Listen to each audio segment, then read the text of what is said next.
በስመ አብ ወወልድ ወመንፈስ ቅዱስ አሐዱ አምላክ አሜን። ክርስቶስ ተንሥአ እሙታን በዐቢይ ኃይል ወሥልጣን አሰሮ ለሰይጣን አግዓዞ ለአዳም ሰላም እምይእዜሰ ኮነ ፍስሐ ወሰላም።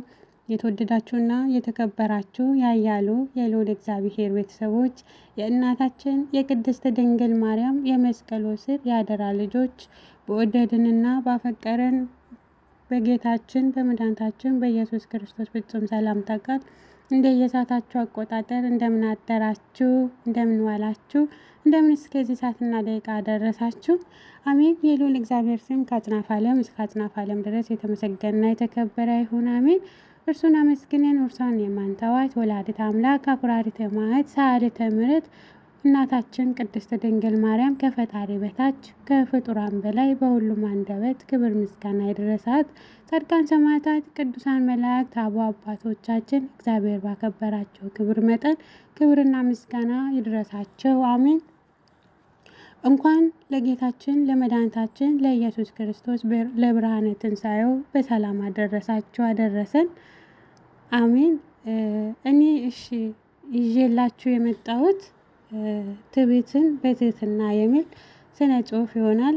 የመጣሁት ከፈለገ ሃይማኖት ቸሩ መድኃኔዓለም እናታችን ቅድስት ድንግል ማርያም የክርስቶስ ሙሽራ ቅድስት ሙራኤልና ሰማዕቷ ቅድስት አርሴማ በጎ አድራጎትና ጽዋ ማህበር ነው።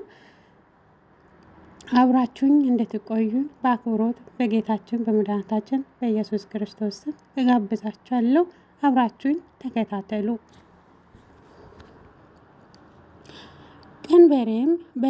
ቀንበሬን በላያችሁ ተሸከሙ፣ ከኔም ተማሩ፣ እኔ የዋህ በልቤም ትሑት ነኝና ለነፍሳችሁ እረፍት ታገኛላችሁ። የማቴዎስ ወንጌል ምዕራፍ 11 ቁጥር 29 በማለት የተናገረው ለደከሙት እረፍት ለክፉዎችም የዋህና ትሑት የሆነው ጌታ በስስት ከተፈተነ በኋላ ዳግም በትዕቢት ተፈተነ። የሚገርመው ግን ያኔ በዲያብሎስ መፈተኑ ሳይሆን ዛሬም በቤተ መቅደሱ ውስጥ በካህናት የትዕቢት አገልግሎት፣ በምዕመናን የትዕቢት ጸሎት፣ በሰባኪያን የጉርጠት ስብከት፣ በዲያቆናት የትዕቢት ተልእኮ፣ በዳብተራ የትዕቢት ጩኸት መፈተኑ ነው። የትዕቢት አገልግሎት ደግሞ ውሃ አያነሳም። ለዚህም ነው የ24 ሰዓት አገልግሎታችን ለውጥ የማያመጣው። ይህንን ለመረዳት ደግሞ ማቴዎስ 23ን መመልከቱ በቂ ነው። ከትዕቢት አገልግሎት ይልቅ የትህትና ስንፍናን ወይም አለማገልገል ይሻላል። ጌታም ይህንን ድል ለማድረግ ነበር በቤተ መቅደሱ የተፈተነው። የገዳሙን ስስት በገዳም አሽቀንጥሮ እንድጣለው ሁሉ የቤተ መቅደሱን ትዕቢትም በቤተ መቅደሱ አሽቀንጥሮ ልጥለው በቤተ መቅደስ መገኘቱ ትዕቢትን በትህትናው አሸነፈ። ዛሬም ፈታኙ በቤተ መቅደሱ በትዕቢት እየፈተነ አለ። ልንነቃ ይገባል። ትዕቢት መነሻው መድረሻውም ዲያብሎስ ነው። ትዕቢት መነሻው ከዲያብሎስ ነው። የሚያደርሰውም ወደ ዲያብሎሳዊነት የዘላለም ቅጣት ነው። ትዕቢት የዲያብሎስ እርሻ ነው። አንተ ግን የቀን ሰራተኛው ባሪያው ሆነህ ትዕቢትን ለምን ታርሳለህ? ትዕቢት የዲያብሎስ አዝመራው ነው። አንተ ግን በሞት አበል እየተገዛ ለምን ታጭዳለህ? አዝመራዎቹም የዘላለም ኩነኔና ሞት ናቸው። ትዕቢት ማለት ከኩነኔ በላይ የለም። ትዕቢት ማለት ከኔ በላይ የለም ማለት ሲሆን ከኔ በላይ ብኖርም ለእርሱ አልታዘዝም፣ ለመገዛትም ፍቃደኛ አይደለውም ማለት ነው። ዲያብሎስ ጸጋውን ያጣው በትዕቢት ነው። ናቡከደነጾር አውሬው የሆነው በትዕቢት ነው። የጥሮስ ንጉሥ የወደቀው በትዕቢት ነው። ትዕቢት ለእግዚአብሔር መንግሥት አልገዛም ባይነት አብዮት ነው። ትዕቢት አዲሱን አዳም አሮጌው አድርጓል። እግዚአብሔር ትዕቢትን አይወድም። ትዕቢተኛ ሰው ከታሪክ እንኳን ለመማር ፈቃደኛ አይደለም። ትዕቢተኛው ድሃ ምስኪንም ቢሆን ይዋረዳል። ትዕቢት ለራስ እንደ አምላክ ማጥንት ማጠን ነው። ትዕቢት የራስን የምናብብ መንግስትን መፍጠር ነው። የሰው ልጅ ሞትን ያክል ነገር ተሸክሞ እየዞረ እንዴት ትዕቢተኛ ይሆናል? የእግዚአብሔር ቃል እንዲህ ይላል፣ ዓለሙን ስለ ክፋታቸው ክፉዎቹንም ስለ በደላቸው እቀጣለሁ፣ የትዕቢተኞችንም ኩራት አዋርዳለሁ። ኢሳይያስ 13:11 ኩራት መጥፎ ስለሆነ ነው። ሐና የሳሙኤል እናትም ከአፋችሁ ኩራት አይውጣ ማለት የተናገረችው አትታበዩ፣ በኩራትም አትናገሩ፣ እግዚአብሔር አዋቂ ነውና እግዚአብሔርም ስራውን የሚመዝን ነውና ከአፋችሁ የኩራት ነገር አይውጣ። መጽሐፈ ሳሙኤል ቀዳማዊ ቁጥር 2-3። ብዙ የተማሩ ሰዎች እንዳልተማሩ ሆነው የሚወድቁትም በትዕቢት ነው። ትዕቢት ታላላቆችን ታናናሽ ታደርጋለች። ትዕቢት የትንሽ ሰዎችንና የበታችኝነት የሚሰማቸው ሰዎች መገለጫ ነው። ትዕቢት ውድቀትን ያስከትላል። ክብርን ታሳጣለች፣ ማዕረግንም ትገፋለች። አንተም ለክብርህ ለማዕረግህ ለዘላለም ሕይወት ስትል ከትዕቢት ራቅ በል። ዲያብሎስ በገዳም ሲሸነፍ የቀደመ የማሳት ተግባሩ የሆነው ትዕቢት ይዞ ወደ ቤተ መቅደስ በመውሰድ ሌላ ፈተና መጣና ጌታን እንዲህ አለው። እዚህ ላይ ፈቃደኛ ሆኖ መሄዱ ሳይሆን ፈቃዱን አውቆ በቤተ መቅደስ ስለታየው ነው።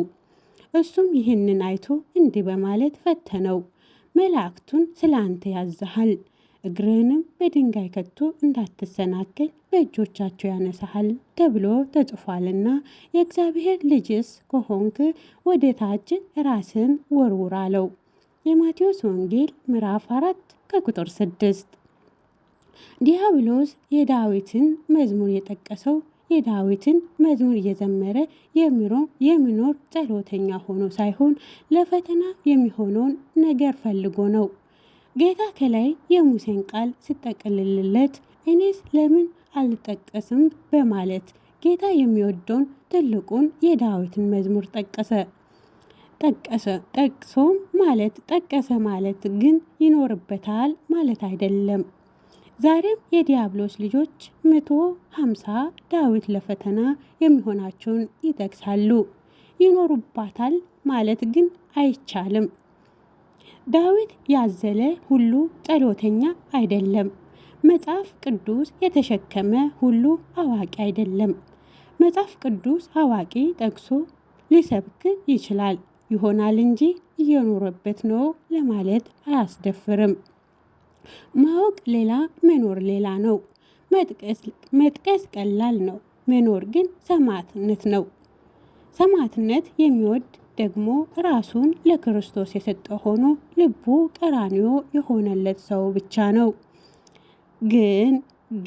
ጌታ ግን የዲያብሎስን የትዕቢት ሥራ በትህትና ቃል በመመለስ እንዲህ ብሎ ጠቀሰለት። በጥቅስ የመጣውን በጥቅስ መመለስ አግባብ ነውና ስል ኢየሱስም ጌታ አምላክን አትፈታተነው ብሎ ደግሞ ተጽፏል አለው።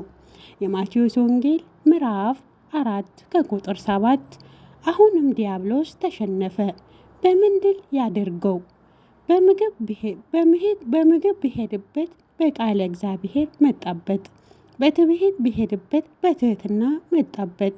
ከዚህ በኋላ ስስትን እና ትዕቢትን ጠምዝዞ መግዛት በሚቻለው የዚህ ዓለም ገዢ በተባለው በፍቅረ ነዋይ መጣበት። የመጨረሻው ዕድሉን በፍቅረ ነዋይ ለመሞከር አሰበ።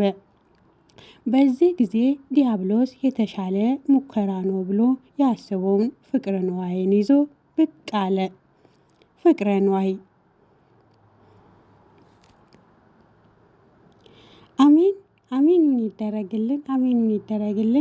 አሜኑን ይደረግልን። የቃሉ ባለቤት ልዑል እግዚአብሔር ዛሬም ዘወትርም ለዘላለሙ የተመሰገነ ይሁን።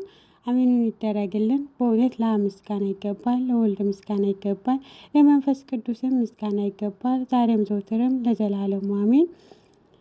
አብራችሁን ስለቆያችሁን የልዑል እግዚአብሔር ቤተሰቦች እጅግ አድርጌ አመሰግናለሁ። እንግዲህ ከዚህ የተማራችሁትን ለወዳጆቻችሁ ለጓደኞቻችሁ ሼር በማድረግ ከዚህ ነገር እንድትማሩ እያልኩኝ በልዑል እግዚአብሔር ስም አመሰግናለሁ። መልካም ጊዜ ይሁንላችሁ።